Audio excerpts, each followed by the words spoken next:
name's Amber. Welcome to the Child of Mecha live stream. I am the Child of Mecha. Hi.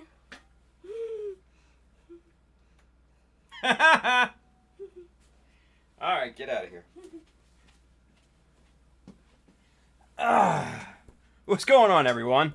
Welcome to the Child of Mecha live stream. I am your host, Tim, the one and only Child of Mecha. Alright, so, come here.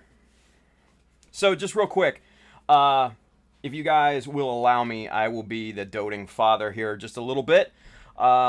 This kid right here, this one, today was her last day of school for the year. And I don't know if you saw the Facebook post, but this one here finished out her last semester with 6 A's and only 1 B. 6 A's and 1 B. Yeah. Pretty good? Mm-hmm. Very proud of you. Thank you. You're welcome.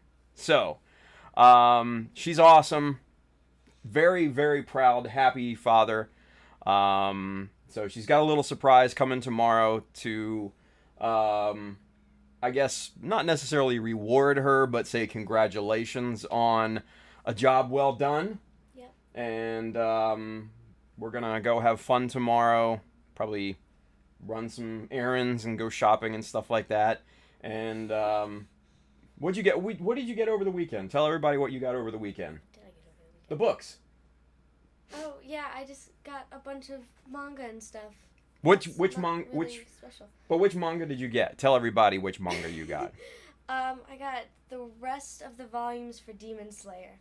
So. How many did you get? 70. Not 70. It was $70. It was $70, but I got 7 books. Seven books. Mm-hmm. Yeah, we bought her 7 books from Demon Slayer, and so yeah, that's her favorite.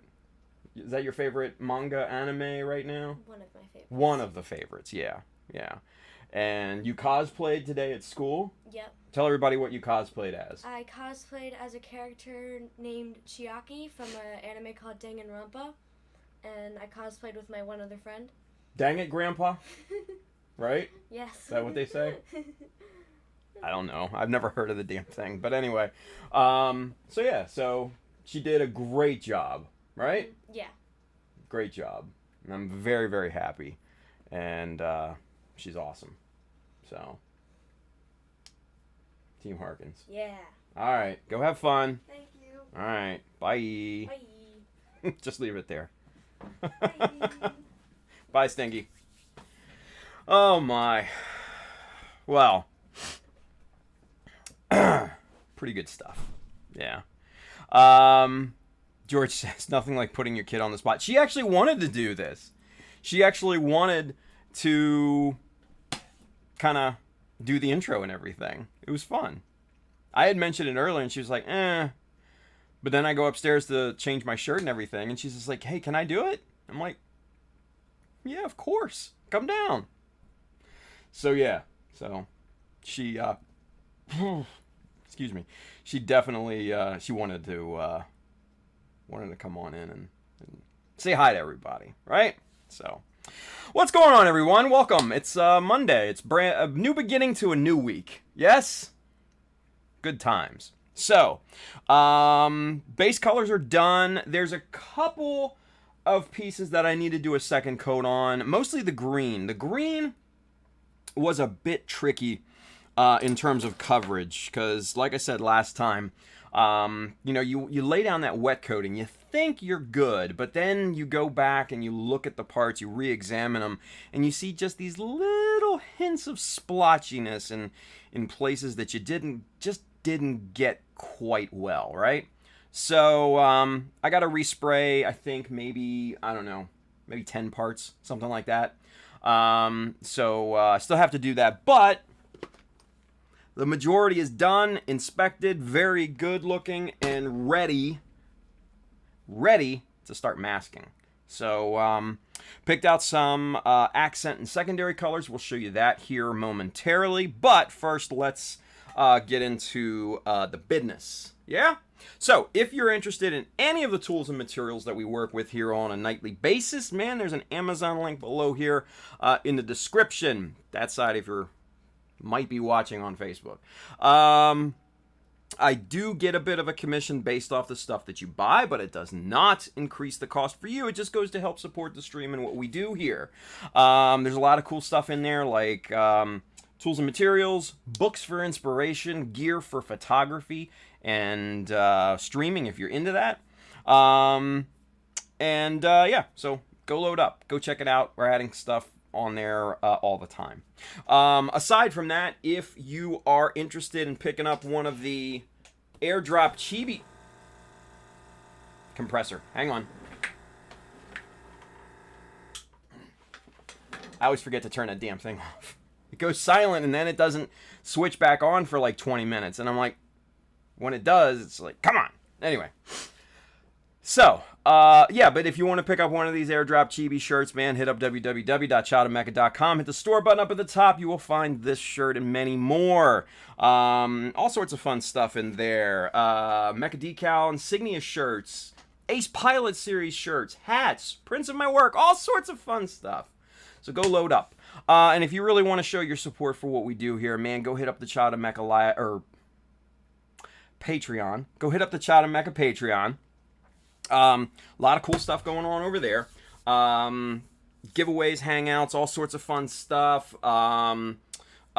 Exclusive posts, work-throughs, walkthroughs, all sorts of stuff like that.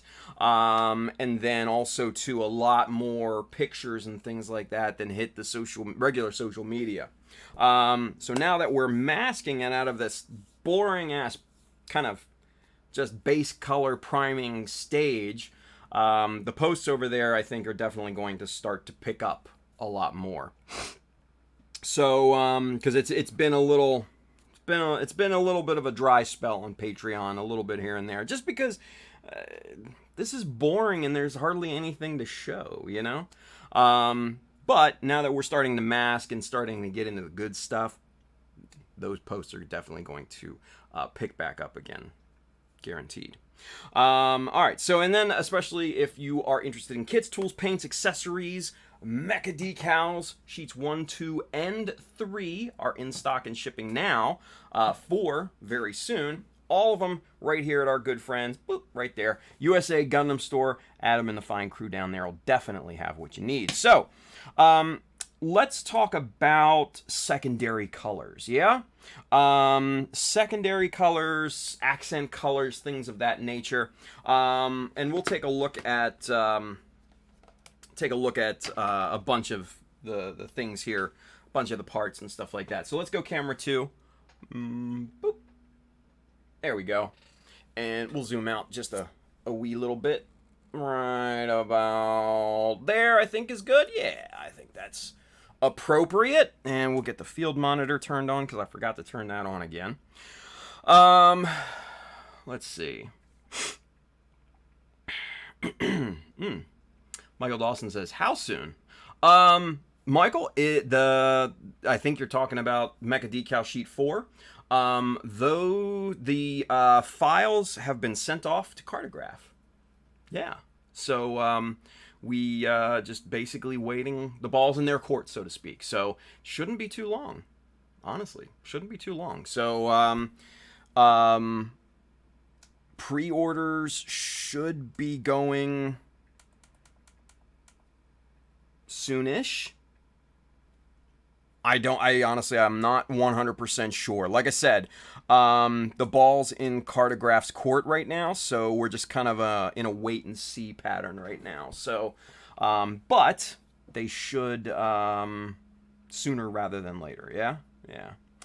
Hey, George Jackson's over there on Facebook. He says, "How have you been, dude? I'm pretty good, all things considered.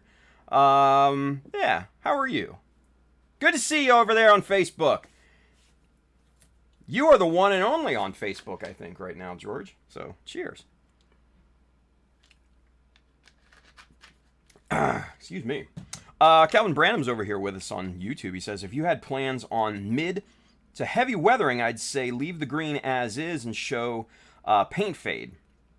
I'm probably not going to do, any sort of weathering. The most I think I'm going to do this is kind of the airdrop style. Yeah, that's basically I think that's what this is going to get is the airdrop style of weathering. I like that style. It's not, in my opinion, that's not weathering. It's just dirty, right? It's not weathering, it's wear. I personally, I feel it's two different things, right? I'm sure there are probably a lot of people that would disagree with me. But this is my kind of train of thought on that, right? It just shows the grime, right? Basically the similar thing to, putting on panel lining fluid, right? It's just like grime. That's it. Just everyday kind of just grime. For me, weathering is, like particulates and dust and dings and, dirt and stuff like that. That's more weathering for me. Where airdrop, it just kind of showed just the grime. Just the grime of things. So I don't know. Maybe I'm singular in that belief, and that's okay. But yeah, this is gonna get the airdrop treatment. So yeah. Bill's with us over here on YouTube. What's up, Bill? He says, we all know the best secondary tertiary color for OD green is hot pink. Get out of my head, Bill. Damn it. Stop it. Killing me. No, it's not hot pink. No. Anyway, Michael Dawson says, I need that Reaper 22 right meow, right? George, Mr. Old School Gunpless. What's up, George? He's over here on YouTube with us. He says, so Tim, will we see a heavy weather build anytime in the future? I think the Aussie was more or less kind of that heavy weathering experiment, and honestly I didn't much care for it after the fact. I wish I had, regretfully, looking back at Aussie, even though it's one of my favorite builds, I really wish I would have kept it a little cleaner. Yeah, I really do wish. Yeah. Oh well. I still love it. It's still a great build in my opinion. Hell, I mean, it came in second GBWC in what was it, 2017? So can't knock it, right? But no, I mean, so I don't know if I'm gonna do any sort of heavy weathering anytime soon. I don't know. It's just not my style. Yeah. I like a cleaner bit of modeling. That's just my style. That's who I am, So, I think airdrop, that style, and honestly, I think it'll forever be known as the airdrop style. I think that's kind of my niche at this point. So, yeah.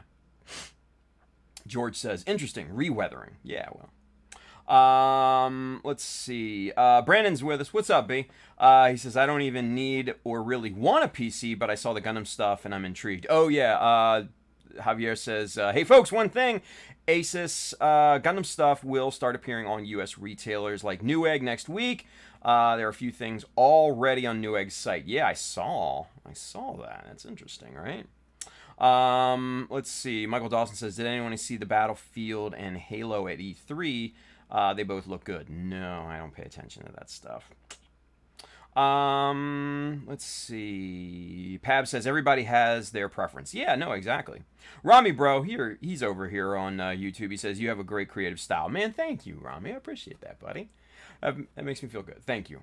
Rusty's with us over on YouTube. He says, Battlefield and Stalker looked good to me. We'll probably get those two.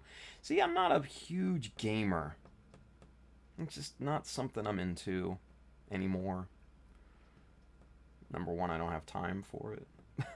Brandon says, how's the search for a new place going, Tim? If I remember correctly, you had to get the house listed pretty soon, right? Yeah.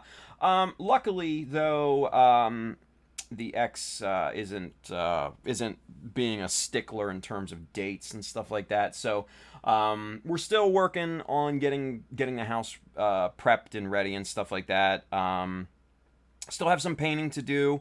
I have 2 bathrooms that I have to do full paint on, which they're not big bathrooms, but still, it's just like full paint. So I have to do that. I have to patch paint in a bunch of other rooms, and then we just have to get some places in the carpet patched, mainly because of cat damage, where they like to claw at the doors and stuff like that. So that'll be the very, very last thing that we do, and then this place is up for sale. But honestly, real estate is moving so damn quickly right now that it doesn't even make sense to look right now, because anything that I like today will probably be gone tomorrow. So, yeah. Techidin George, he says, looks like all the Asus Zaku stuff is red. Sigh. I know, George, right? I mean, you can always do a custom. I mean, I'm not saying, like, buy that to customize it, but, you can get a case and paint it OD green, right? Just saying. Pab says, just don't paint your kit black. Yeah, well, that's it's a very solid bit of advice, I'd say. Yeah. Speaking of which, let me illustrate something here real quick for you. Seeing that Pabs brought it up. Good job, Pabs. I want to show you the Quell's weapon, okay? And this will very, very well illustrate my point, yeah? All right, so there is the Quell's weapon, okay?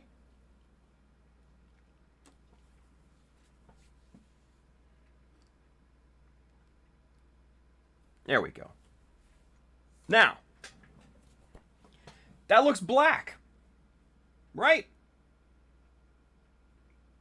We perceive it to be black, right? But it's not.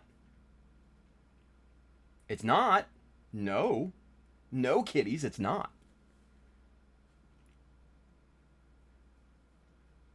Can you imagine what color this might be? Anyone? Can you imagine what color this might be?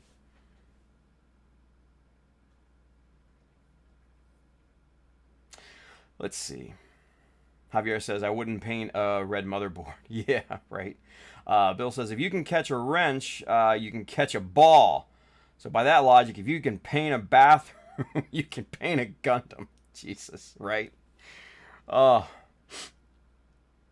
Michael Dawson, some of the Spartan armor I saw in the preview looked like beefed up GM's armor. He loves it. Pab says, good jobs are all I ever do. Yeah, well, that's debatable, isn't it? Don Zwergo's with us. He says, just because I'm alone on Twitch, I come over to you guys. Hey. Man, like, none of you guys right now there's not been a correct answer. Let's put it that way. Yeah. None of you. But let's read some of the guesses, shall we? Rami Bro says, is it brown? No, it's not brown. Pab says, Archer's darkest turtleneck. That's actually a good guess, but no. Jashan Ria says, midnight blue? Oh, she's close. She's close. Don Zwergo, German gray? Nope, too dark even for a German gray. Tetchin says, with the camera level balancing, I wouldn't even hazard a guess. Yeah, it's tough, but hey, what it is. We're just having fun here, right? Brandon says, German gray? Nope. Michael Dawson, graphite black? No, actually. Bill says, looks purplish. I don't know. Let's see. Couple Uruguay, Javier, tire black? CML says, Titans blue? Julius says, Titans blue. Ria says, neutral gray 5? No. Let me get the color real quick. This is great.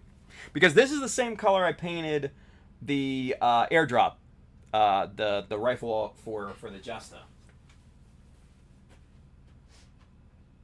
All right, so this is actually kind of funny. So this color, ta-da, navy blue. Mr. Color 14 navy blue. Yeah. Doesn't rightfully look navy blue though, right? Bit of a misnomer. But hey, it's still a great color for weapons and such. So that's why I use it. It's my weapon color of choice, so to say. But put those in there. But yeah, so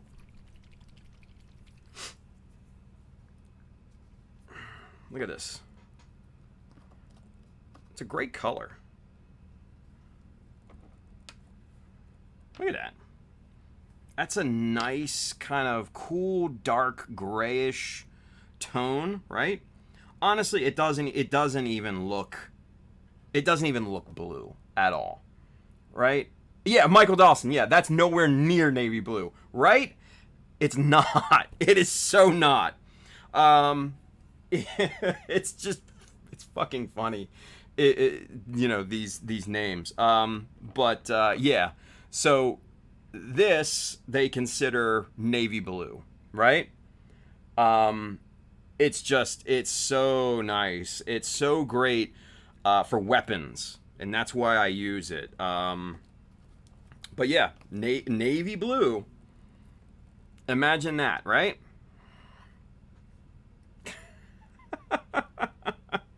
It's navy fucking blue. Anyway, all right. So let's talk about highlight colors or accent colors, I should say, not highlight colors. So this is the green. This is the base color that we're using for most of the armor and stuff, right? But I wanted another color aside from the light gray as kind of an accent color, right? Focus, camera.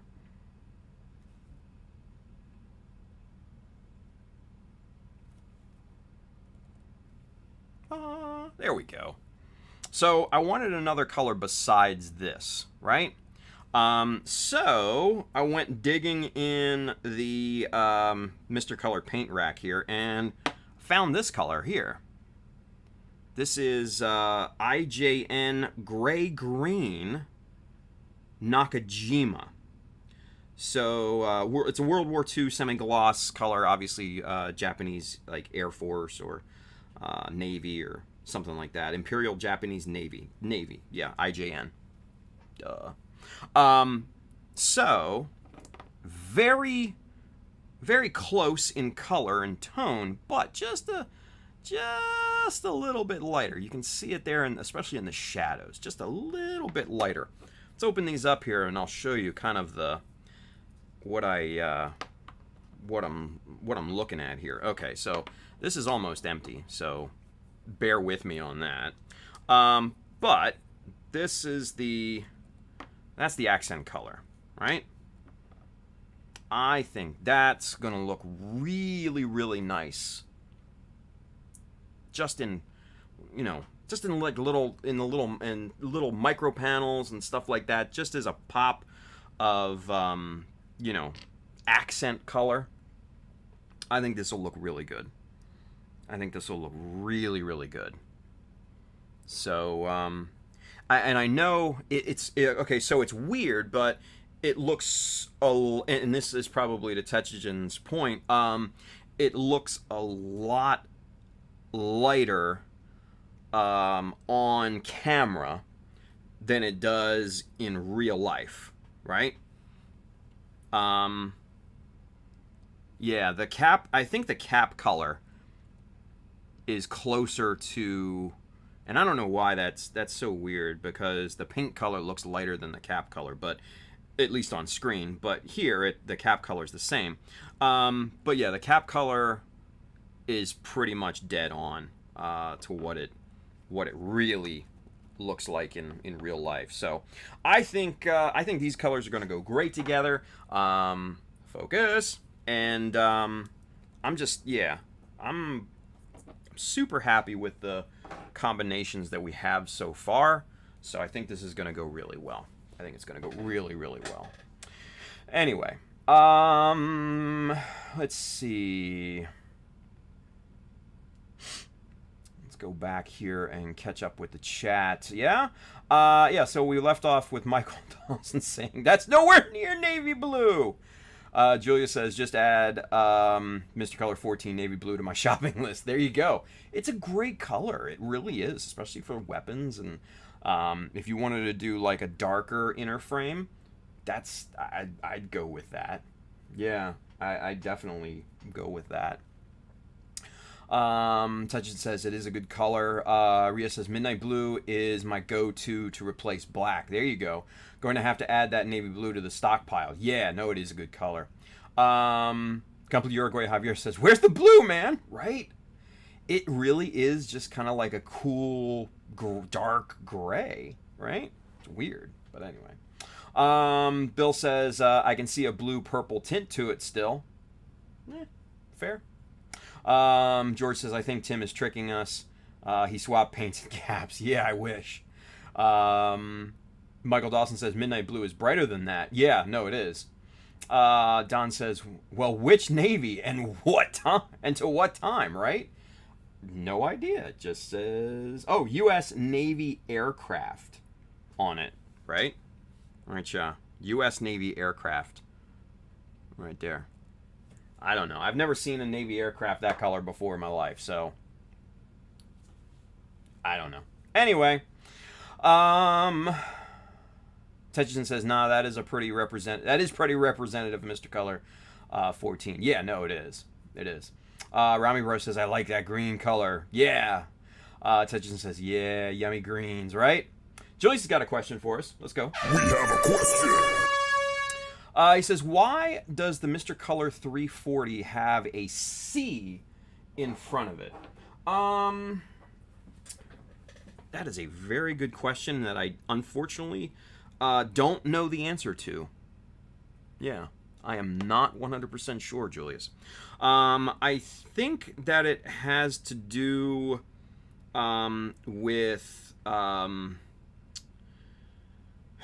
something to do with the lineup. Because there are other ones that have C in front, but they're still standardized in terms of number, right?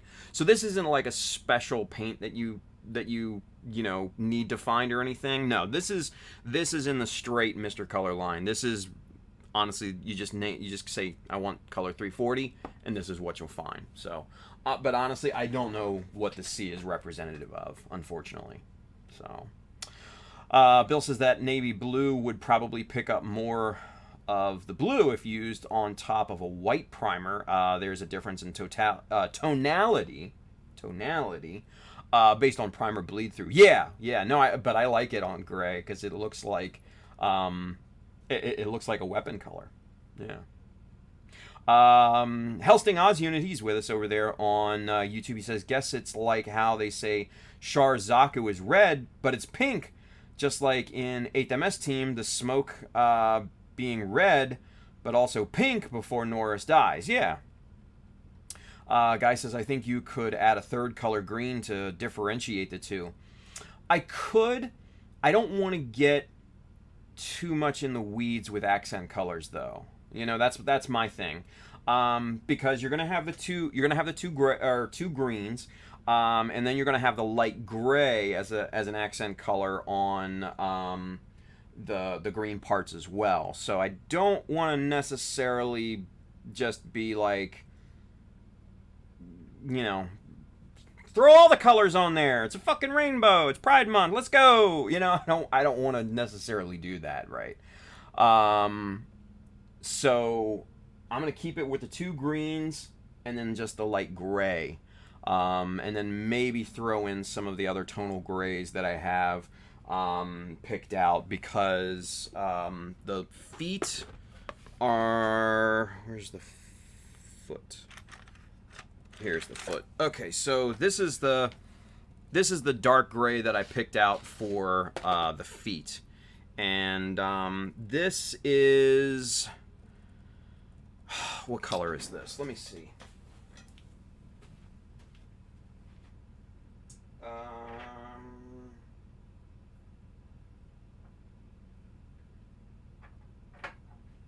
All right, screw it. I'm just bringing all the damn paints over here just so I don't have to, you know, go back and all that shit, right? So this color is engine gray, right? Focus, damn it. Anyway, if I get my hand out of the field of view, maybe it'll focus. I don't know. But this is engine gray, U.S. Navy Sea Sprite, etc. I don't know. That's what it says right there. I don't know. Anyway, this is a really wonderful dark gray color.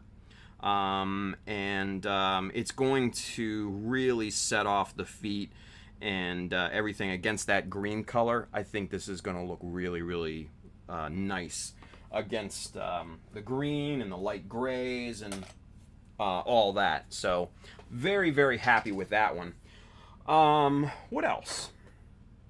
Let's see here. What? Yeah, here we go. So here... All right, so let's see. Here is the inside of the backpack, right? So that tone of gray is kind of in the same color spectrum as the lighter gray that I'm using as the kind of accent color, the secondary color. And then with the dark gray feet, and then the green, I think all these tonal values together, I think that's going to be money.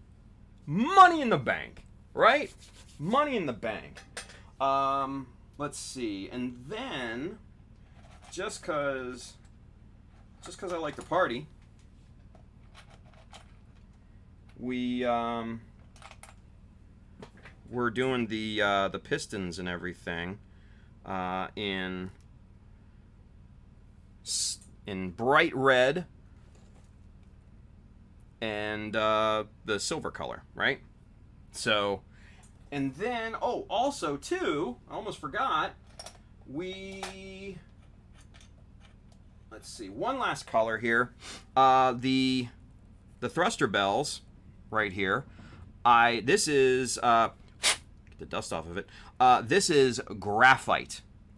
This is the Mr. Color 40th anniversary edition graphite, and I love this because it's a metallic, but it's not like your normal. It's not like your normal metallic, right? It's just very, very subtle, right? So for the red, we just did Mr. Color number 3, just red, right? So that turned out really nice over the gray primer. The silver on the piston, that's just 159 super silver, right? Very, very good bright silver, brighter than the normal silver that Mr. Color has. And then for the inner frame, this color, this middle color, we used Mr. Color 31 dark gray one. So it's a very, very nice, the tone is very close, right? But it's a little bit darker, which I think is going to look really, really nice, in comparison to everything. And then, like I said, for the thruster bells, the Mr. Color 40th anniversary graphite black, one of my favorites. And like I said, it is technically a metallic, but it's gorgeous. Look at that. Oh, it's just this color is mesmerizing because the pigments are so incredibly fine in this color. It's wild. It's so wild. So those are the colors that we're working with, right? Those are the colors that we've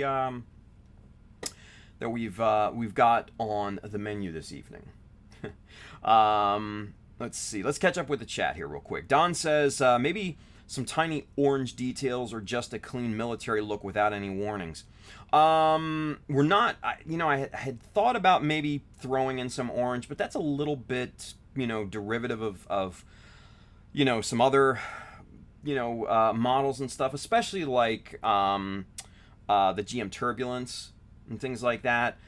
So I didn't necessarily want to go that route, even though the green light gray is somewhat derivative of Zaku's and some other GM customs and hell, even for that matter, Halo. But I kind of wanted to go with this, like I said, because I had the most of this. The 340 color is what I had the most of, so that's what I went with. Just because this is a practice build. Yeah, we're gonna do that. Anyway, Brandon says, I wonder how much it would be to buy the full Mr. Color lineup, just one of each color, with their display case. Well, number one, their racks, they don't sell individually. And to get a rack, you actually have to buy a full loadout. So a box of each color, which you need to buy 6 each of each color. And then based on the type of rack that you want, then you need to buy the accessory things as well. So you need to buy like the Mr. Thinner, Mr. Leveling Thinner, Mr. Top Coat, Mr. Super Clears, and all of the different varieties and all that crap. So it's expensive. Very expensive. Yeah. Let's see. Kenneth is with us. He says, evening. What's up, Kenneth? Don says, maybe a U.S. Navy Blackbird color. George says, Wildcat. I think flew that color. Yeah, there you go. Don Zwergo or Blackhawk. Okay.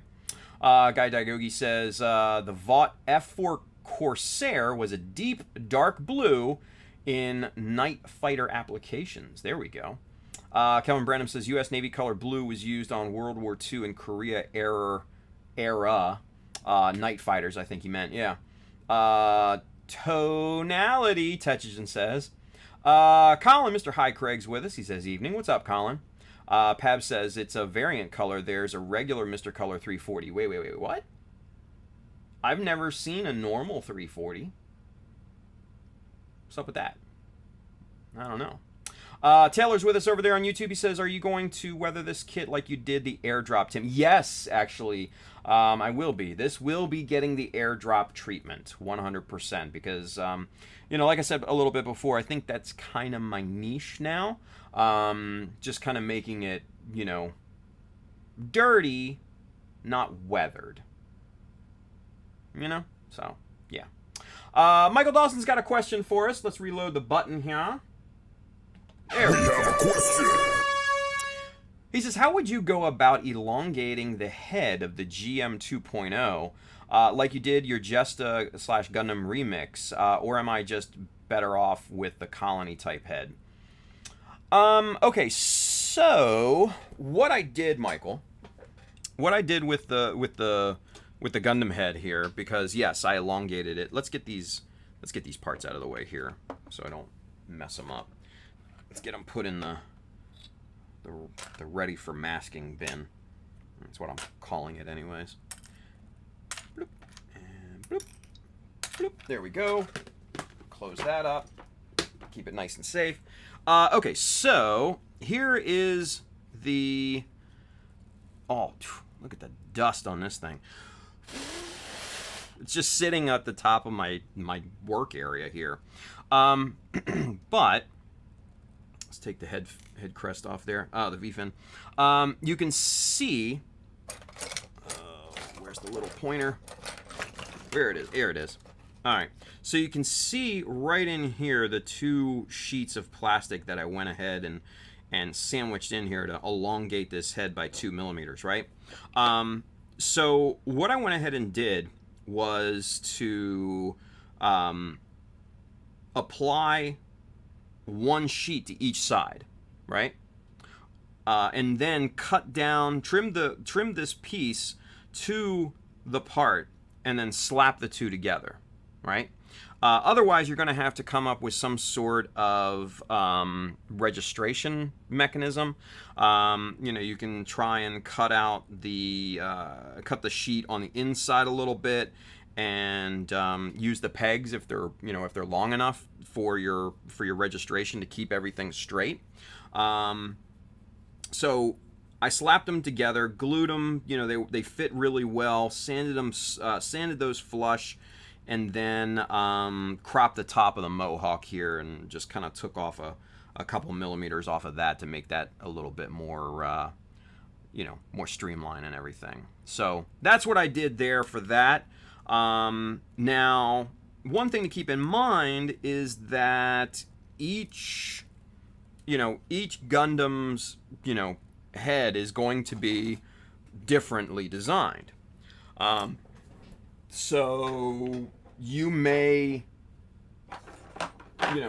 be lucky and it may not necessarily be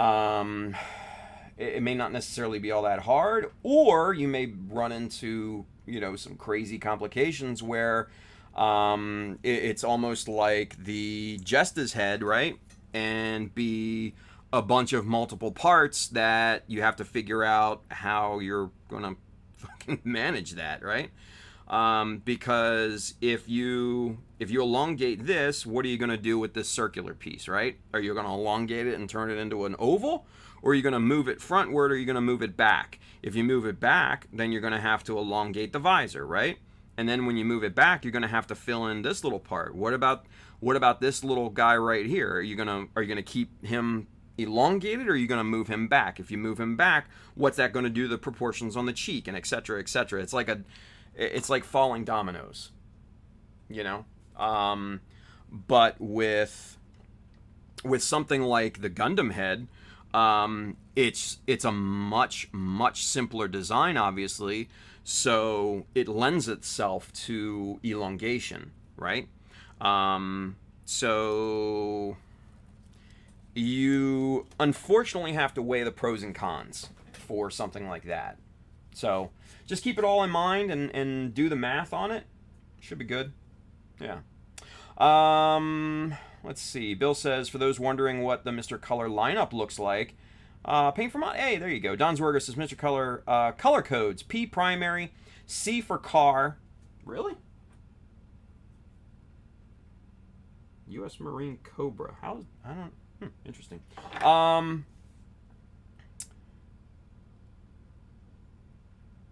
A for aircraft, T for tank, S for ship, Roman numeral 2 for World War II. They moved the location of those markings to the right corner on the name label. Oh, so that's why. Okay.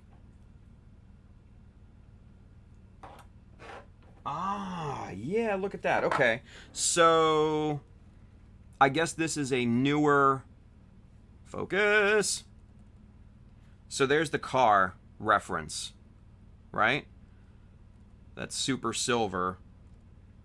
There's the car reference, right? And then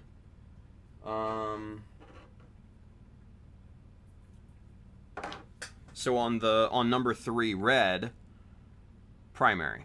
Yeah, I mean, that makes sense. I've never really looked at it. So, what are you going to do? Sam L says, we're going to start calling Tim Party Boy now? Whatever floats your boat, Sam. Rami Bro says, those tones of colors is a masterpiece. Thank you, Rami. I appreciate that, brother. Bill says, with the thumbs up, Chris Pabs, someone gave me doo-doo for having red pistons. I told them to mind their business. Yeah.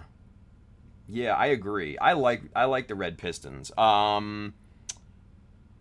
It's just something about it. I'm all in. I'm all in on the red pistons. Yeah. Let's see. Guy says to Julius that too. Also, the Army's Black Widow was that way. It appears black, but it's not. See? Tim is proved correct. Thank you. They're not. It's not black. It's just painted like a navy blue. You'll be fine. Oh, man. Bill says, Pabs, what you do with your piston in your own house is no one else's business. Jesus. Pabs says, according to that dude, it was not. Touchin says, yeah, but he doesn't have to show it off online and at model shows. Jesus. Don Zwerger says, I fell in love with the 40th anniversary Kitten Blue Pearl. Yeah, I have not used that color, but it is nice. It's very subtle. It's a subtle pearl. It's great. Miguel says, red pistons is where it's at. Yeah. Bill says, there's a special edition blue pearl that they make, which is great. Yeah, that's the Kitten Blue Pearl, like Don was saying. Pab says, red pistons are industry standard. Yeah. Don Zwergo says, they sell the racks. Do they? I haven't seen them in the U.S., individually on sale. Maybe in Germany, I don't know. I had to get mine secondhand. It was used, so $20. Best $20 I ever spent. CML says, if not red, then what color do you even paint it? Right? Don says, we Germans are able to buy them. Ha! Yeah, see, it's a German thing. Pab says, I said what I said, Michael. There you go. Don says, we can choose which version of paint rack we want and make our own custom Mr. Holiday. Oh my God, that's great. Wish. Huh. Brandon says, night all, gotta spend some time with the wife. Brandon, thank you for watching, buddy. Miguel's got a question. Let's load it up. We have a question. He says, since you don't hand brush, Tim, how will you paint, for example, the X marking on the knee portion that you have? An enamel reverse wash? No, I don't even do reverse washes. So what Miguel's talking about is this guy right here, right? The X inside here. Honestly, what I'm gonna end up doing is I'm gonna paint this whole knee assembly, probably the lighter gray accent color. And really, I'm just going to leave most of this, one color, pretty much. Now, what I might do is paint the base of this, particular piece, this plastic sheet that, everything else sits on. I may paint that the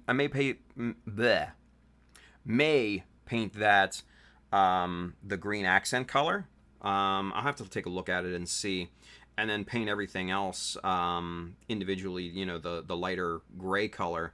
But no, what I'm gonna do is I'm just going to panel line that, and that's it. The X doesn't, in my opinion, the X doesn't need to be painted on the inside. But if I was to do that, what I would do first, and I work in terms of height, right? So the base color normally is the lowest color in terms of part height, right? Meaning there's no other part to this part that is lower in terms of height than the base, right? So then I can mask that off and then start working my way up in height. So what I mean by that is paint this, right? Mask off the green and everything. And then since this this little block here is higher in terms of height, I can mask around that easier, paint that, mask that off. If I'm painting this a different color, mask around this plastic sheet here, and then mask around this whole assembly here. And then also what I can do is mask around this little micro panel here, paint all that, be good to go, right? So that's kind of my methodology when it comes to painting. Now, there are kind of breaks to that particular methodology. For instance, this little vent here, this little guy, right? There's not any easy way to paint that. Because if you paint this first, then you're going to have to mask it off, and you're going to have to get down into those little crannies and smash masking tape in there and everything, and it's not going to work. That paint's just going to peel up, and no matter what. So in that case, I decided to base everything out in green, and then what I'll do is, since the outside there's more surface area of that, and since I can wrap the paint over this edge to have a little bit more adhesion, then what I'll do is I will mask that off and paint that black. Now, that is an exception to my particular rule in terms of height hierarchy. That is lower in height than that base green. So that's an example of where you have to break the rules sometimes, right? So, but that's what I would do. Kenneth says the elongated heads are more towards double Zeta head style. Actually, it's more toward the Gundam Sentinel style, the Kotoki kind of lineage, if you will. So the Phas, the Zeta Plus, the XS, the S, all of those. Yeah. Calvin Branham says, "Oh, I did have a spelling area. Thanks, Teach." Hey. Let's see. Bill says, Miguel, he will mask it off and paint with airbrush. He uses a lot of masking tape. He delves deeply into that masking hell we all fear. Fuck yeah, I do. Miguel says, just seems like the wrong order of things if he intends to mask in order to paint the X. Yeah, no, I mean, like I said, I'm not going to. Michael Dawson says, so I'm better off with the GM Colony type head, LOL. Gumpa Uruguay says, okay, Tim, I get it. No more black. Yeah. Silver Maverick, Mr. Ricardo, he says, yo, what up, Ricardo? Good to see you, man. Michael Dawson says, should have kept those vents as the stock cameras. I never liked the look of cameras down there.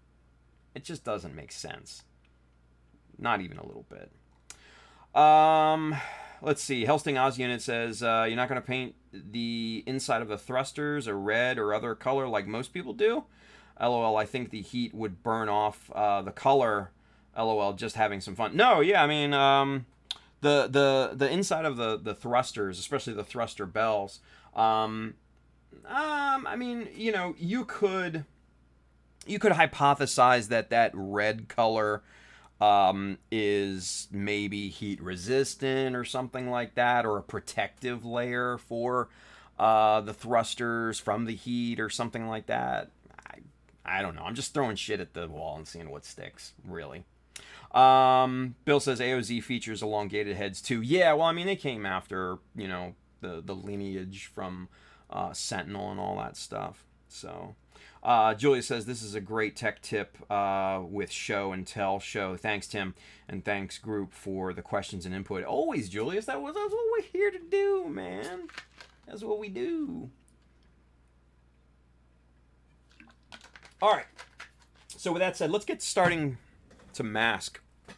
Yeah, let's get all this other crap out of the way, and let's get the eyes on.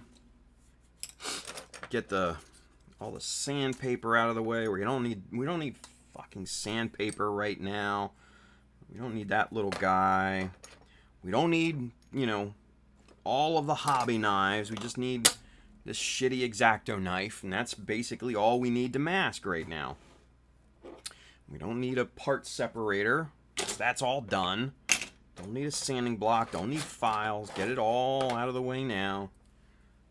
We do need our circle cutter eventually, but we don't need it right this second, because what we're going to start masking is this guy right here. We're going to start off simple. Baby step our way into the more difficult stuff, right? So, excuse me. So this is what we're gonna start with. Now, what I'm thinking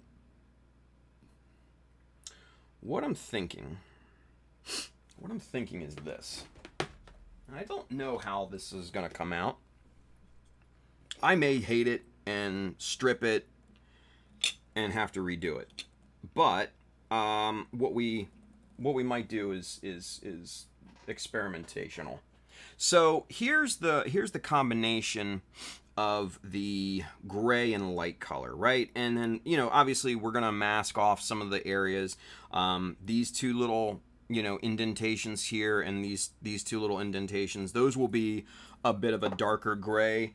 I'm thinking I might even employ our inner frame color as that kind of secondary gray accent color. Or maybe even the engine gray from the feet, but that may be too dark. I'm thinking like the inner frame color would probably be better. Yeah, that's gonna be way better. That's gonna be so much better. Yeah, that's a no-brainer. Okay, so it will definitely be the lighter color, right? Look at this fucker over on Facebook, Matt Mrozek. Who's that guy? He says, I love masking. I'm weird that way. Yeah, you are. I fucking hate masking, dude. Jesus. What's going on, Matt? Good to see you, buddy. Long time. Matt, are you going to Vegas for the IPMS Nationals? Let me know.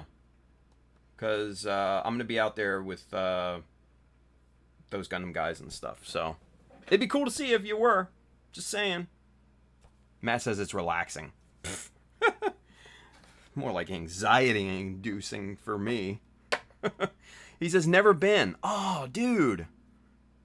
Yeah, it's like evidently it's like a Nationals event. I've never been out there either for this event.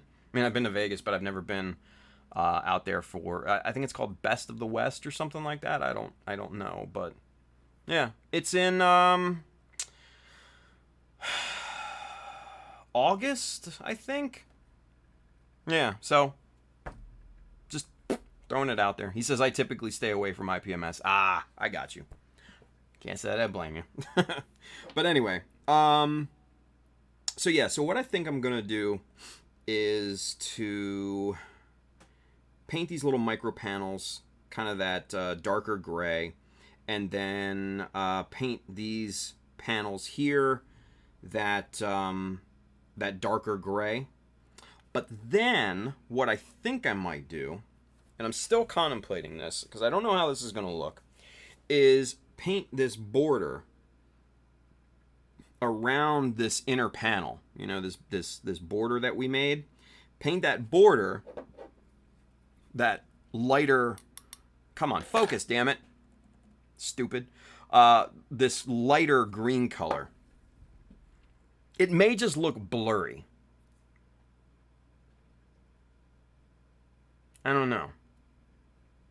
It may just blur to your eye.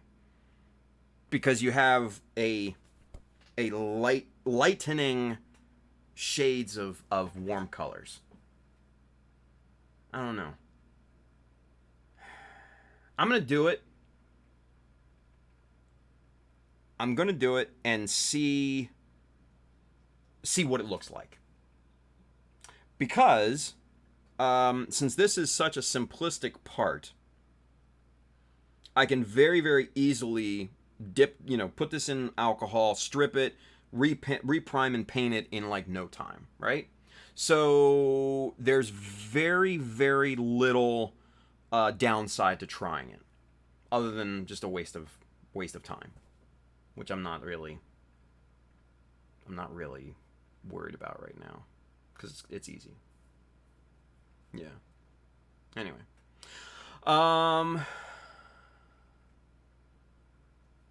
Matt says, I'll take a look. LOL, stunning work as usual, man. Super clean. Thank you, Matt. He says, what's your overall color scheme?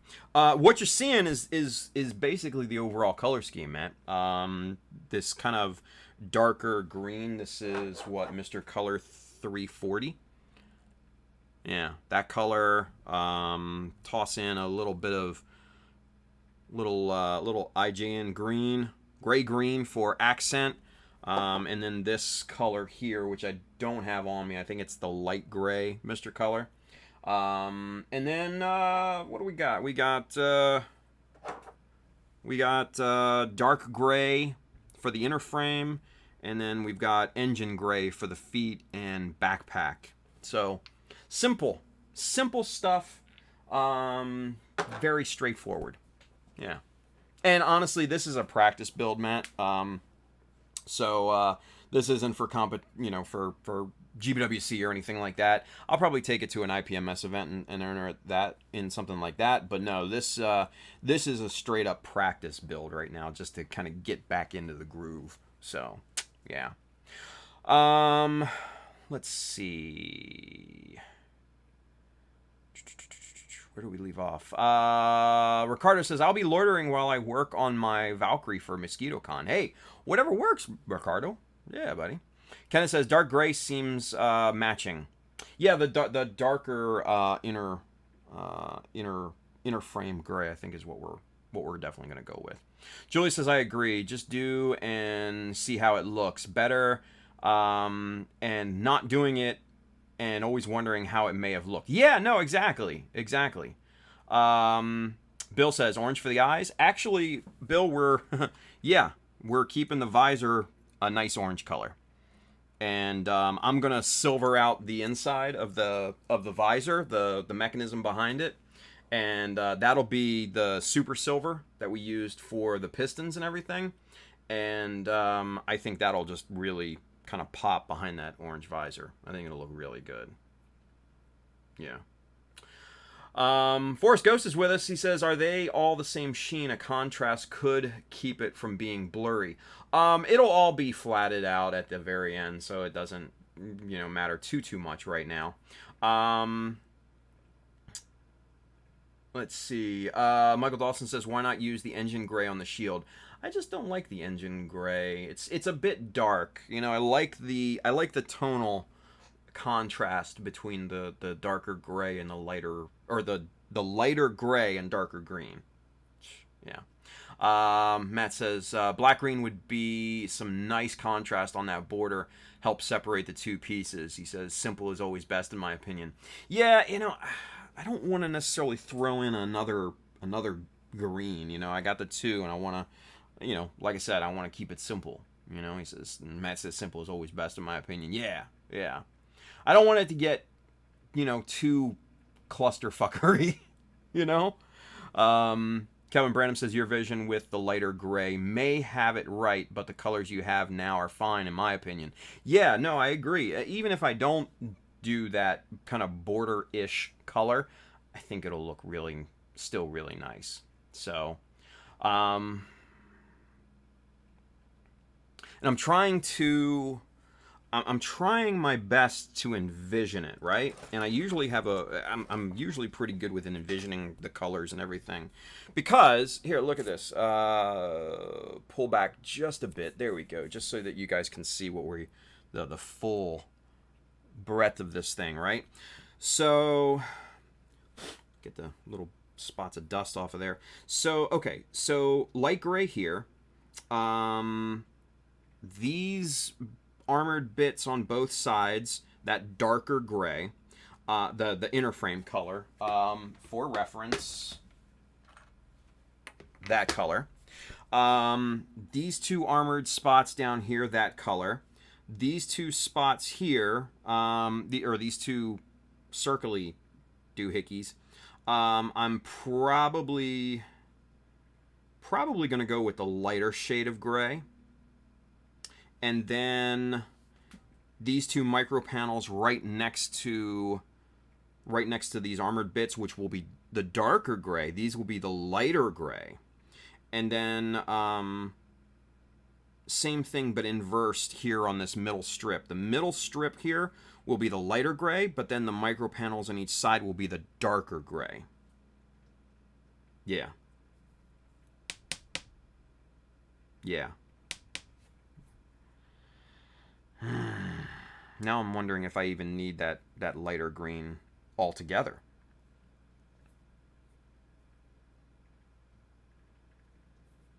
Because we're throwing in that darker gray, right? And that's going to act as kind of a secondary accent color. So now I'm almost wondering, is that lighter green going to just fuck up the whole look? Because that's going to be 4 colors total. Primary, secondary, and 2 tertiary accent colors.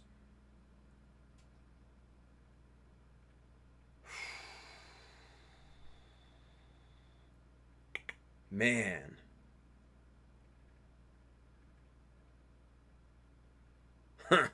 I thought I had this figured out, you guys. Shit.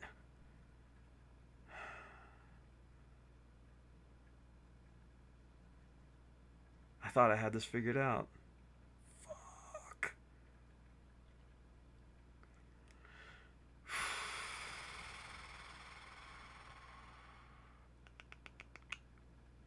Matt says, it's easy to do. I see too many pieces with too many colors. Yeah. Wilson Alanea, 50-20, 10-10 color percentage. Yeah, you know, I'm not a huge stickler on the percentages and everything, Wilson, I'll be honest. I just go with what looks good. All right, you know what? Executive decision, and I hate to do this. I really hate to do this because I like this. I like this color. I like this IJN green gray. I like it a lot. Executive decision. This is out. This is no longer in the model. These are gonna.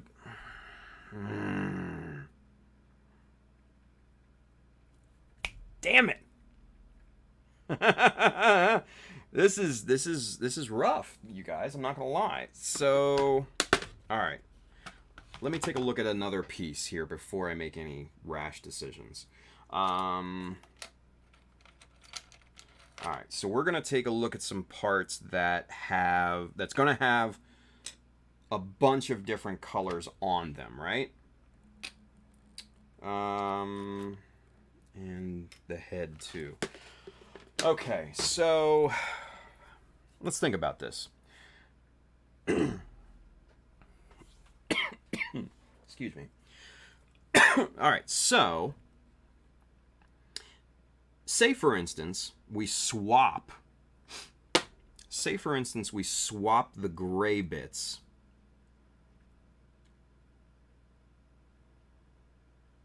with that the darker gray with that lighter green, because they're the same kind of, see, they're the same kind of shade, right? In terms of lightness, darkness, they're right there in that same level, right? So, what if we swapped that darker gray for that lighter green? So we get rid of this. Get rid of that altogether. We swap that in. Still not sold on it, though. I'm still not sold on it. That's the shitty part. I'm still not sold on it.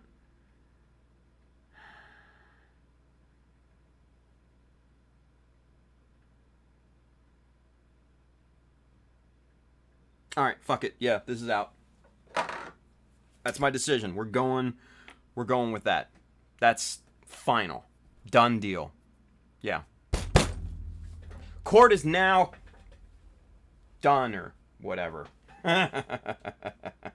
Yeah. So that's what we're doing. That's what we're doing. There's your color palettes. Basically that light gray, finito, gone, done. See ya. Bye. All right, let's catch up with the chat here real quick, yeah? Forest Ghost, are they all the same? Oh, we already reread that. Let's see. Matt says it's easy to do. Oh, yeah, I read that. Don Zwergo says no problem. You can find the entire color code in their paint catalog. That was to Julius. Alface is back. Yeah, right? It'll look more like an Alface once we get the base colors or the secondary colors on it. Bill says, what if you do a high gloss on that border section? Let it be nice and shiny compared to the matte. See, but that's the thing. I honestly, I don't like the mixing of sheens if you're going to do any, if you're going to dirty it up and stuff. You know what I mean? Because how's that, how does that look? Because this is going to go with the airdrop weathering, the dirty look. So I'm not too into the difference of color sheens on a weathered, a dirty look like that. If it was completely clean, excuse me, then the difference of color sheens or the difference in sheens would be amazing, right? And I do it all day. But since this is going to get the airdrop treatment, I don't think it'll work too well, in my opinion. Don Zwergo says, is the panel line between the two panels on the left smaller than the right? I have no idea. Maybe. Probably. I don't think so. I don't know. Rami says, yo, what do you think is the perfect color choice for a Sinanju Stein Verka? I mean, I like the classic white gray for a Sinanju Stein. I've seen people paint it in terms of just the normal Sinanju, which is really nice. And I've seen people kind of darken it up with darker grays and things. I mean, it's all in what you're into, man. Yeah. Tetchison says, need some metallic rose gold. Get out of here, George. Jesus. Wilson says, Photoshop first. Yeah, I don't want to. I'm not. I go off by feel a lot, Wilson. And seeing it in my head, right? That's kind of how I design things. I don't usually draw anything out or plan it or put pen to paper or anything like that. I am more like, oh yeah, this is gonna look fucking awesome, and then put it down and see how it goes. But that's just me. Anyway, Calvin Branham says, see the 8-ball you gave yourself. Yeah, right. Don Zwergo says, what about the missing 10%? Yeah. Julie says, just do it. 91% alcohol is your friend. Exactly. Tetchison says, the remaining 10% is a screaming portal into an empty hell void. Yes. Wilson says, YOLO. Julie says, whoops, just do it. Right? Kenneth says, unless Tim wants to break out the multi-tone with a bright accent color like yellow or white, nah. Bill says, here is that paint I recommended for the Sinanju Stein. USA Gundam Store products premium medium sea gray. Ooh, nice. Forrest Ghost says, nice to know I'm not the only one who constantly second guesses a color scheme. Yeah, dude, absolutely. I mean, this one here, the Quel, like I said, is not kind of like my normal build. A normal build for me, I'd have the paint scheme thought out kind of long in advance. But like I said so many times before with this one, I just went to the paint rack and just grabbed whatever I had most of, and that was this 340 color. And I just went with that, and I just was like, yeah, gray would look great with this color, and picked one, and boom, here it is, right? So I'm kind of backed into that corner, so to speak. So, yeah, it's interesting. Let's put it that way. Don says, I know you like perfection on the side. Spout panels, the middle panel line looks smaller for me on the left side. I don't know. I don't see it. I'm not sure. It may be the camera angle too, because the camera is not my overhead camera, believe it or not, is not directly centered. It is angled a bit.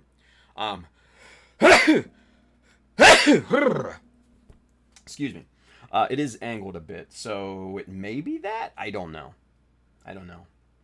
I'm not going to worry about anything right now, because like I said, this is a practice build, and I'm too far along to worry about it, unfortunately, right now. But thank you, Don.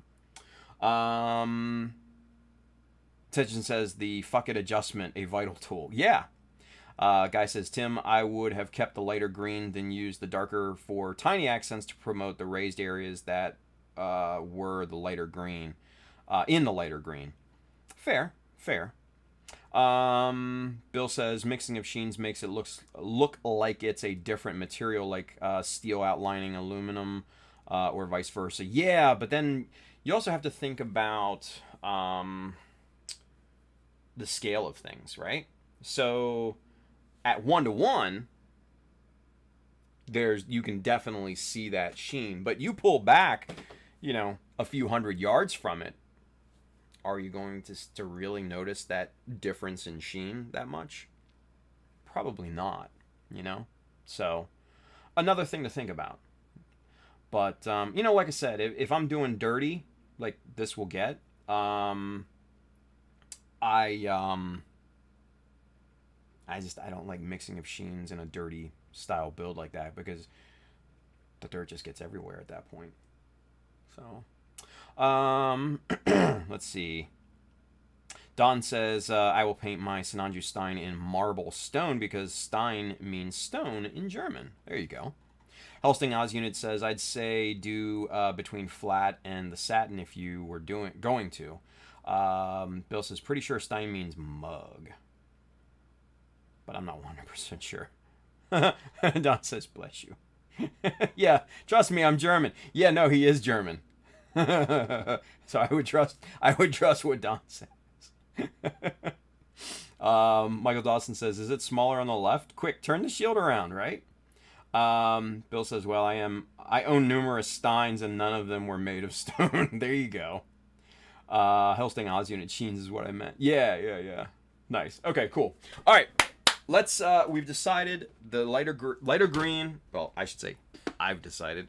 Lighter green is out. The darker gray of the inner color is now the accent color, and that's what we're doing. That's what we're doing. The fuck it mindset is in full effect right now. Fuck it. Because that's what we're doing. Okay? I'm going with that. Okay, so with that being said now, this piece becomes a lot simpler to mask, right? So what I'm going to do, since we have those armored pieces here and then the ones up top, for big color, what I'm going to do then is contain the paint within these micro panels that we scribed here on this piece. So I just have to mask these off, and that'll just be what we paint on this shield, and that's it. On this insert piece. Yeah. Julius has a question for us. We have a question. He says, on an average, how many pre-thinned bottles of paint do you use for the primary color on a kit? Probably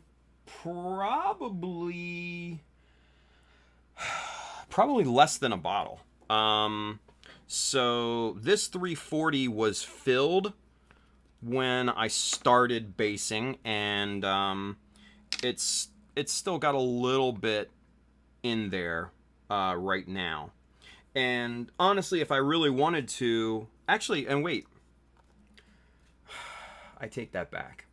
Stay right there.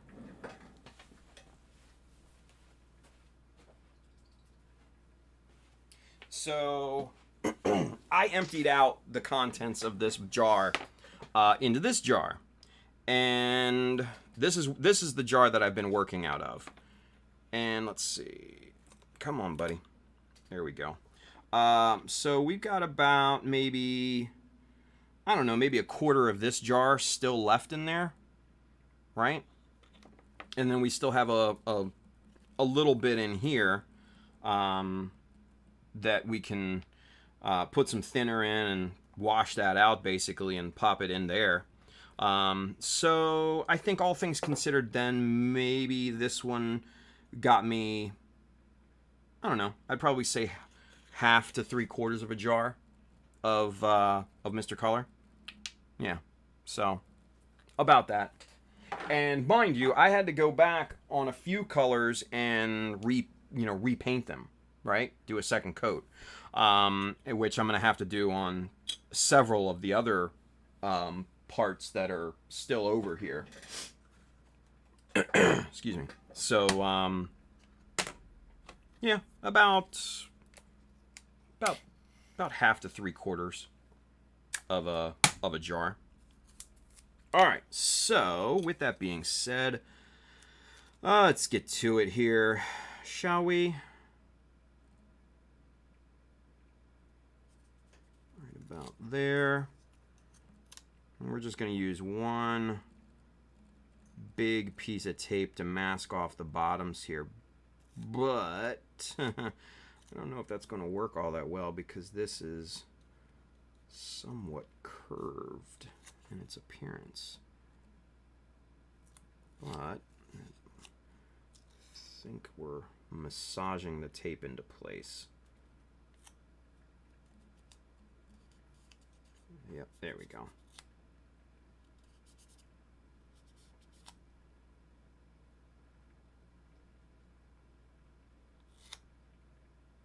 Okay, good deal there. All right, so, and then we can just wrap this around.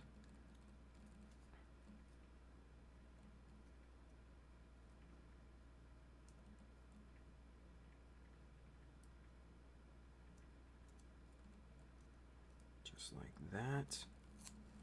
And we'll just tear that off. We'll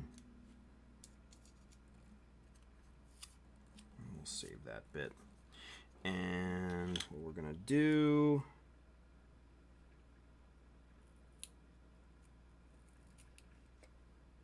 just cut this bit off here. And there we go. Got all that taped up, looking good.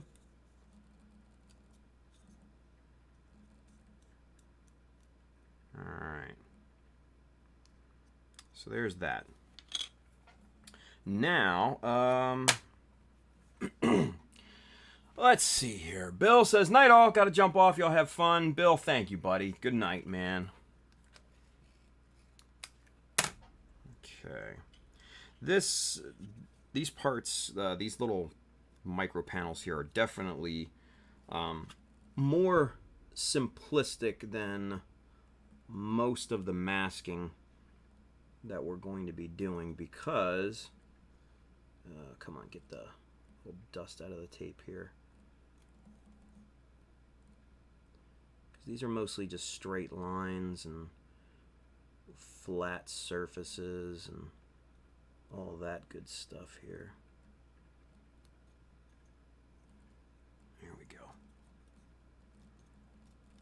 go. So mostly what I can do is just pull from the dispenser and be perfectly fine.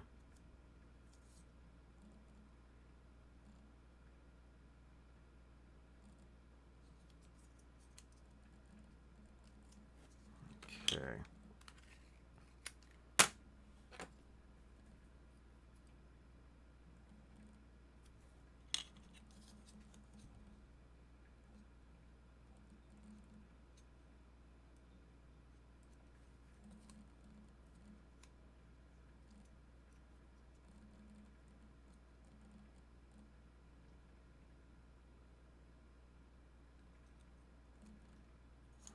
Okay, that looking pretty good. Just make sure all the tape is down, burnished, and everything. All right, so there's our first little micro panel all taped off, ready to go, right? Easy stuff. So now we're going to move on to the next one here.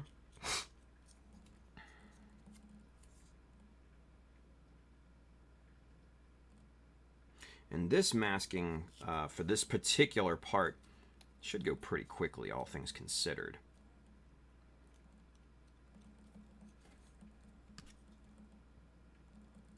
Nope, that's not even close on there.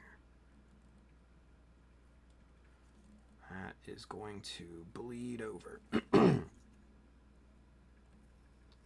Let's pull that off and reapply, shall we?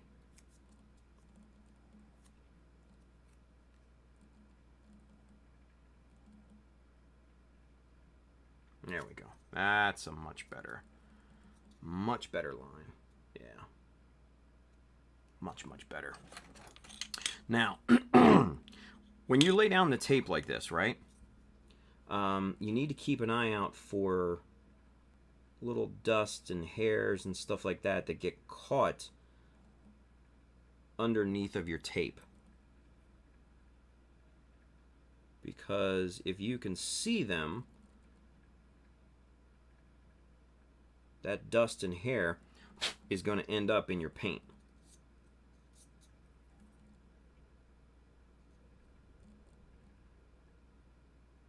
So better to take care of them now with a fine set of tweezers rather than wait and sand it out later, right? So just food for thought.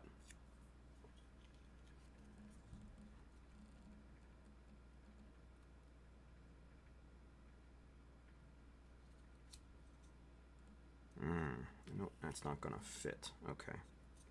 Well, we'll do this across the long stretch here.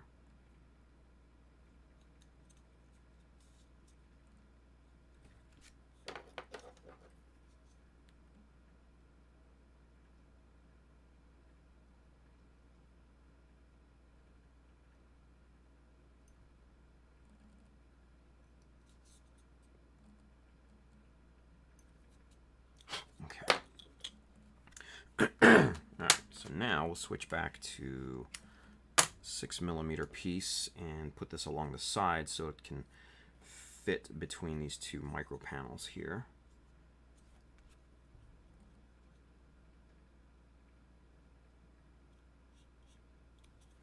Okay. Alright, so we've got our first two micro panels on this side taped off. Looking good. Now we've got this little angular bastard to take care of. So, for that, we're going to take care of the bottom line first, because that's the most simplistic part of this little angled bastard here. Okay. And we'll wrap that around there. And this back around here. Close that off to make a nice little seal for the fork down there. And there, the bottom is wrapped and ready to go, right? So now we start working on the angles and stuff. I'm going to apply a little piece of masking tape along the top side angle right there, because again, that's more on the simple side. And we can get away with just using a piece from the dispenser there, right? So now we need to cut some pieces that are going to work cleanly inside of that, right? So we're gonna need our, nope, that's not the T-square. Here it is. We're gonna need our T-square, and we're gonna cut just a small bit here at 4 millimeters. Yeah, I think that should be fine. We'll cut 2 pieces at about 4 millimeters. The measurement doesn't matter all that much. I'm just trying to see what will fit in this corner here, right? So we're going to go with an overlapping corner.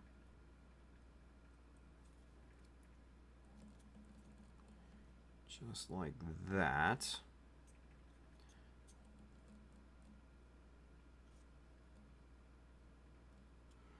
All right, so there's that kind of L-shaped corner piece done for the most part. Excuse me. And then now we're going to overlap this corner piece just like that.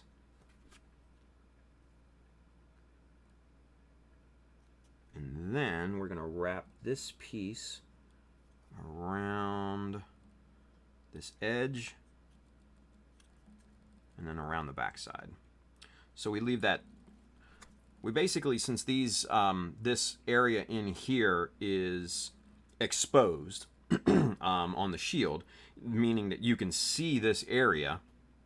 There's no border or anything like that for this part to nest in down here, like there is for the rest of the shield. So we want to expose this inside corner here so that we know that that little panel wraps over that, right? So we need to leave that exposed. But there are your 3 micro panels on that side completely masked off, right? So now essentially all we have to do is just kind of fill in the rest of the area. And for that we can just use the big old 18 mil and just start to protect this this light gray here. So, and that's all we really got to do. Now I'm gonna, for down here, since it's a little bit more intricate, I'm gonna fill in, switch over to the 10 millimeter masking tape here and try my best, there we go, to wrap this appropriately without peeling or moving what's already there. Perfect. And it's basically, I mean, this is just like kind of wrapping it's like wrapping a weird Christmas present, right? It's like wrapping an oddly shaped Christmas present. So if you look at it in that kind of sense, then it actually becomes a little bit easier in my opinion, but that's just me. So there's our first side, completely masked off. Obviously, you know, it doesn't have to be pretty. Nobody's gonna see this shit, right? Nobody's gonna see this. It doesn't have to be pretty. It doesn't have to be neat. It just has to be accurate. That's it. So we've got our 3 micro panels masked off accurately and completely, and they're going to be painted in our darker gray color. And now we'll do the same thing to that other side. But before we do that, let's get caught up in the chat real quick and see what's what. Okay. Let's see here. Michael Dawson says, on my Master Grade EX, would it look better in new colors or high new colors? I'm always a fan of the new colors. You know, that kind of darkish, really darkish blue, almost black color for the chest. The white, the yellow bits. I'm a big fan of that particular color scheme. So me personally, I would go with that. Sam L says, I like the white and purple color scheme. When I am done with my high new, I am probably going to keep it fairly similar. Tedgen says, you talking the blue high new colors or the purple gradients? Michael says the blue colors. Sam says, oh, never mind. I always think of the purple Verka. Michael Dawson says, I like the Verka colors, but I don't have them. Samuel says, sounds like you need to buy some paint, right? Michael Dawson says, don't have the money. Samuel says, I feel you there. Yeah. Wilson says, pure black, please. No. Wilson, come on. If anything, navy blue. Hey. But if you're really feeling funky and you have the access to it, oh, that graphite color. Come on. Focus. Focus.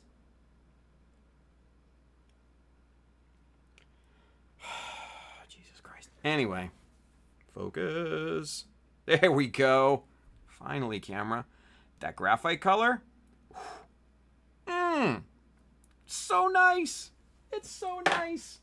Might have to do an entire mobile suit in that color. I don't know. It might be a bit much, but still. All right. So let's start masking the other side, shall we? Yeah. All right. So we're gonna start. We're gonna do something a little bit different here because that first piece of tape was a bit much to put down. So we're gonna do this side in more pieces.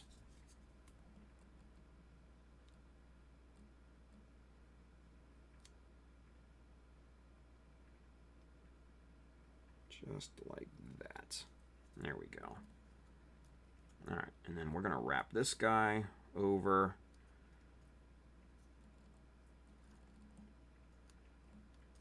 Good there.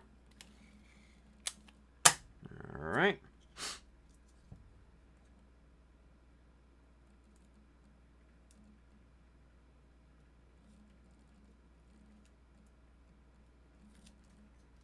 Okay.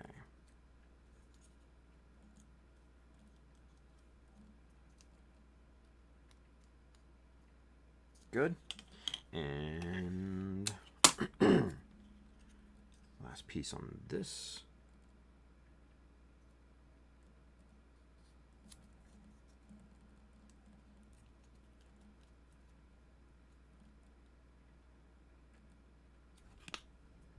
Ah, damn it. Just a little off on that placement. Just a little bit. That would have looked bad if I had left it. Don't ever do that, kids. If you mask incorrectly, best thing you can do is pull that masking tape up or put another piece down and do it right. Oh, holy shit, did I just totally... Wow, okay.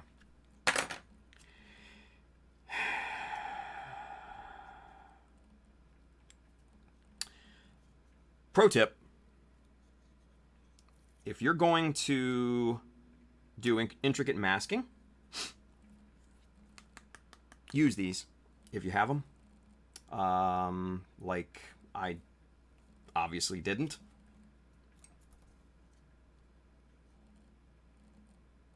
Because none of what we laid down on this piece here is up to where it should be. None of it. Not even a piece.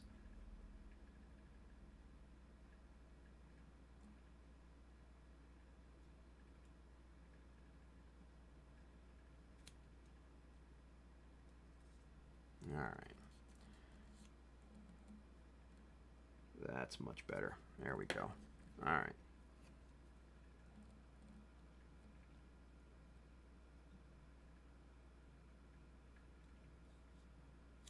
Good.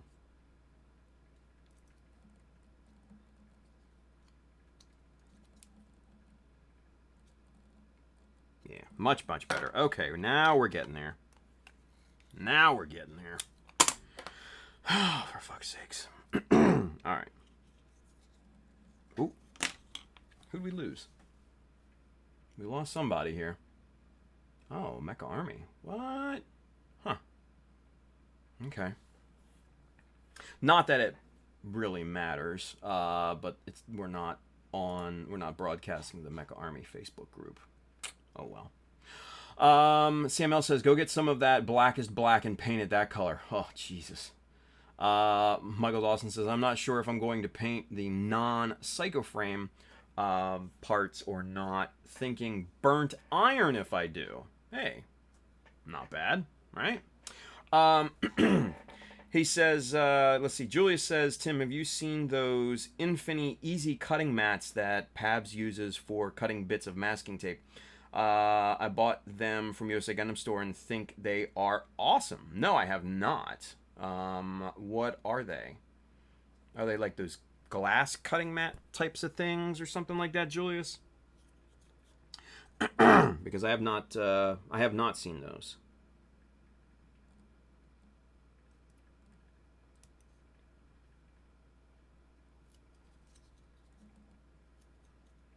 But to be perfectly honest, I don't know if I'd probably switch to something other than the good old plexiglass, because mainly I have this piece and then I have another piece up sitting on the shelf that's brand new that still has the lining on it and everything. So I've got 2 plexiglass sheets that I need to get through. So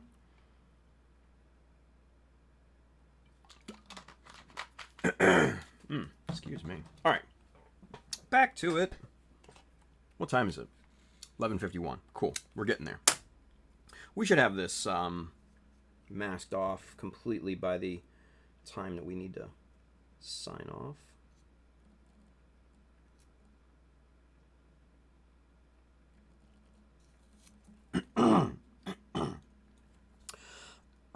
Jeez. Excuse me. Okay. All right. So there's that piece. Pab says, don't tell him I use it, otherwise he'll never try it. Peter Falford says, glass cutting mats with various width and lengths in Model A of lines etched into it to make cutting rectangles easier. Oh, okay. Interesting. Yeah, so they are glass. It's plastic, I think, and has different size lines, curves, circles. Oh, I think I've seen those. Yeah, they're not new. I've seen them on Taobao back a few years ago when we were, kind of obviously pre-Rona. Back when we, we're taking field trips to Taobao and stuff like that. Oh, Pab says it's silicone-based, not glass. Oh, okay, so yeah. Like, silicone? How's that work? Is it like a mold silicone, like that, or what? Because that just, I don't know, it just seems unfeasible for a decent cutting mat.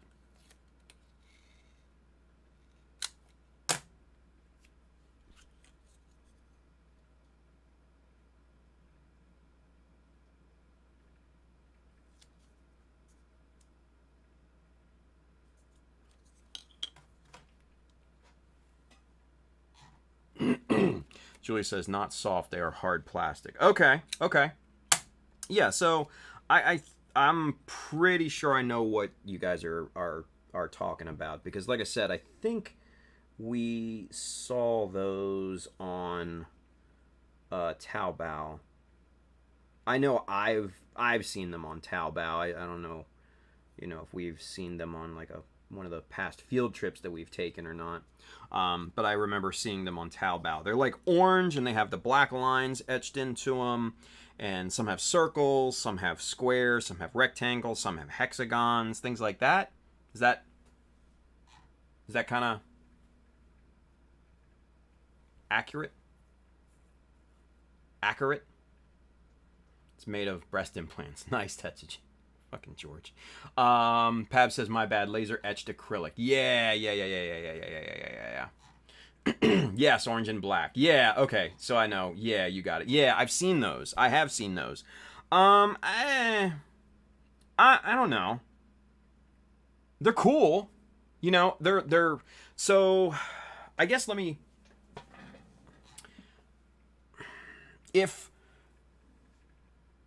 okay, so for me in particular, singularly me, right? I singularly, just me, don't have a use for them. Because I'm already kitted out with the acrylic you know, cutting board, my T-square, my circle cutter, you know, my myriad of tapes and everything. I'm basically, I can pretty much do everything that those plates can do already. Now, this is the huge exception. If you don't have all this stuff that I have, then they are, yeah, very valuable things. I would probably guess. So, yeah, like, why the fuck not? You know? Go for it. Yeah. Peter Fulford says, the real bonus for Gunpla is the other models with circles. Yay, Zacky, spikes, masking, and arcs. There you go. Sam L says, I need to eventually get me a circle cutter. Yeah, dude. Circle cutters are very valuable. Yeah. Wilson says, I have one of those, like a rubber feel cutting mat. I have orange. Yeah. Same things that, same things I saw on the good old Taobao. Taobao. Everybody loves some Taobao. Everybody loves Taobao. Alright. Enough fucking around. Singing about Taobao and shit. Let's get this damn thing masked. Because I have a long night at the gym ahead of me, folks. And it ain't gonna be fun. I'll tell you that right now. Yeah, it ain't gonna be fun.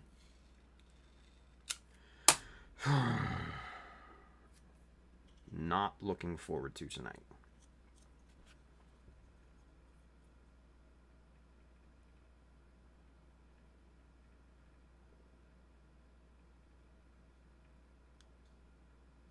Okay. There's that. Wrap that over. So there's two of our micro panels masked, ready to go. And then let's go. Guy says, and here I thought Tim was going to break into the old Yahoo jingle. Yahoo! That one? Clip it. Save it for posterity. Be my guest.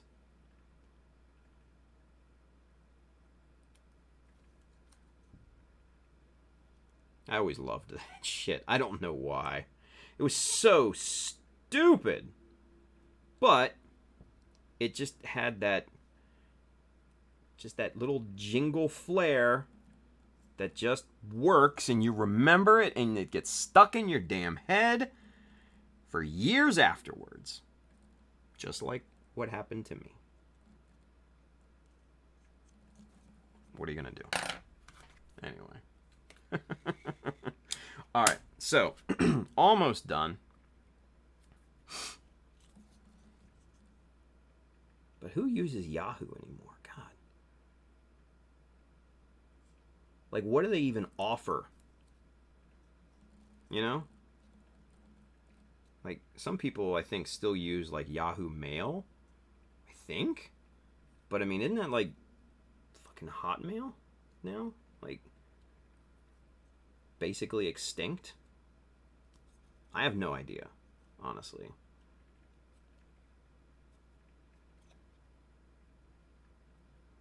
Okay.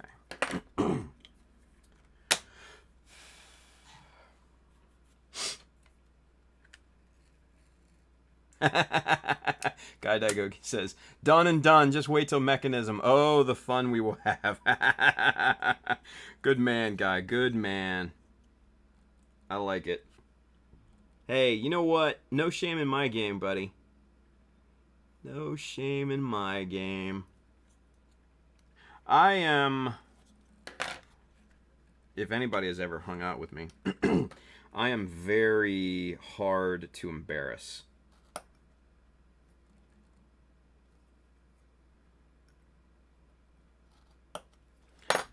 I will normally be the one to turn it around on people and embarrass them while they are trying to embarrass me. Fair warning. Challenge accepted, I'm sure some of you are saying.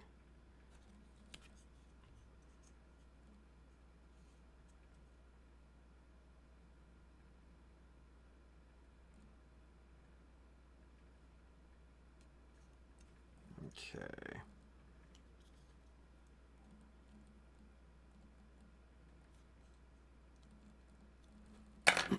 All right. Woo, boy. So there's that. All three of these, all six of these micro panels are now masked off and ready to be painted.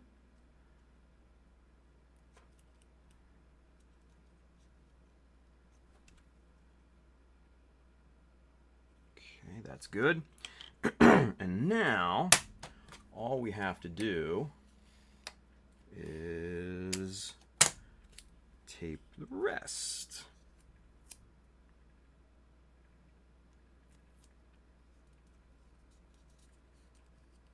Okay, so there's that, and one or two more pieces of the big tape, and we should be in good shape here.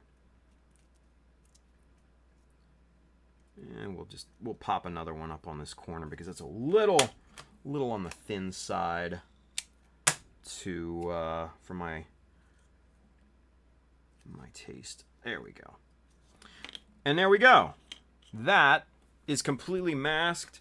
All six of those micro panels are ready to go for paint. And we'll see.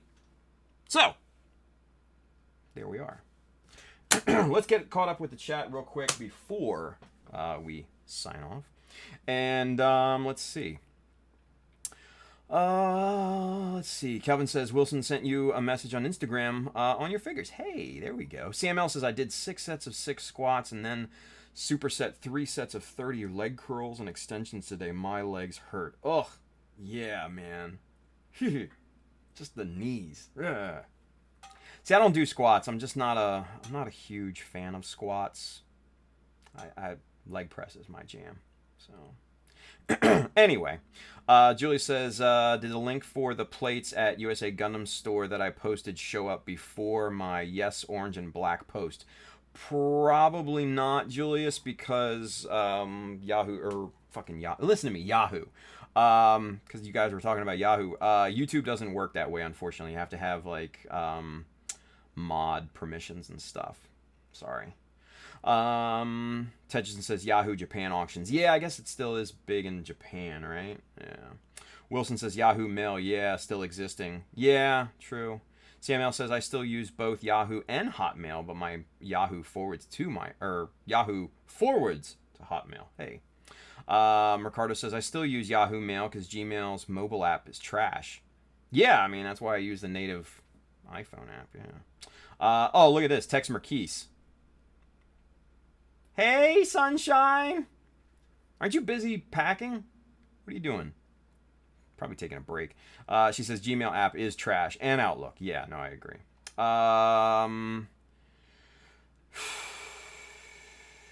Julia says, are you going to be on Mechanism this week? Probably not.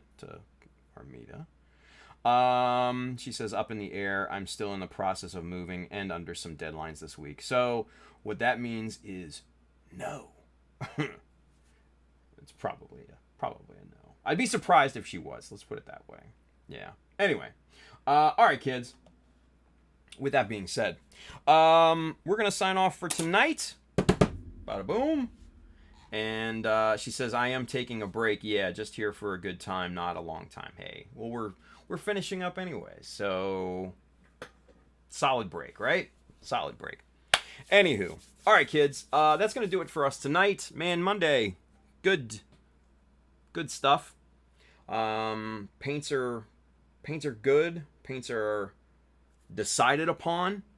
Masking has started. Amber got good grades. It's a good week so far. Yeah, it's good so far. Anyway, you guys, with that being said, if you're interested in any of the tools and materials that we work with here on a nightly basis, hit up the Amazon link below in the description. I do get a bit of a commission based on the stuff that you buy, but it does not increase the cost for you. It just goes to help support the stream and stuff, so go check it out. A lot of cool stuff in there. Like I said, the tools and materials that we use here, all of this Tamiya masking tape is in there, with prime links and all that good stuff. Just, good stuff in there. Books for inspiration, gear for streaming and photography. If you're into that, go check it out. If you want to cop one of these awesome chibi airdrop shirts, man, go hit up www.childofmecha.com. Hit the store button up at the top. You will find this shirt and many more, like the Mecha Decals insignia logos, the Ace Pilot series. You'll find hats. You'll find prints of my work. All sorts of fun stuff in there, so go load up on that. And then lastly, if you want to really show your support for what we do here, man, go hit up the Child of Mecha Patreon. A lot of cool stuff going on over there. Giveaways, hangouts, exclusive posts and walkthroughs and stuff like that. We've got a whole ton of more pictures being posted over there as opposed to the normal social media sites and stuff like that. So if you have the ability to do so and then in the inclination to do it, man, go help us out and show your support over there on Child of Mecha Patreon. And then lastly, if you are interested in kits, tools, paints, accessories, Mecha Decals, sheets 1, 2, and 3, and soon to be 4, go hit up our good friends right down yonder here, USA Gundam Store. Adam and the fine crew down there will definitely have what you need. So, guys, I'll be back here on Wednesday. Friday is Mechanism, and we will be holding our breath to see if Armida shows up or not. So yeah. No, don't hold your breath, because probably not going to happen. Anyway. So yeah, so come on back on Wednesday, and we're gonna continue to mash this thing off, get some paint laid down, maybe pull some tape. Who knows, right? It's always fun pulling tape. So with that being said, guys, have a great Tuesday. Be safe out there. Use some common sense, but most importantly, build something cool.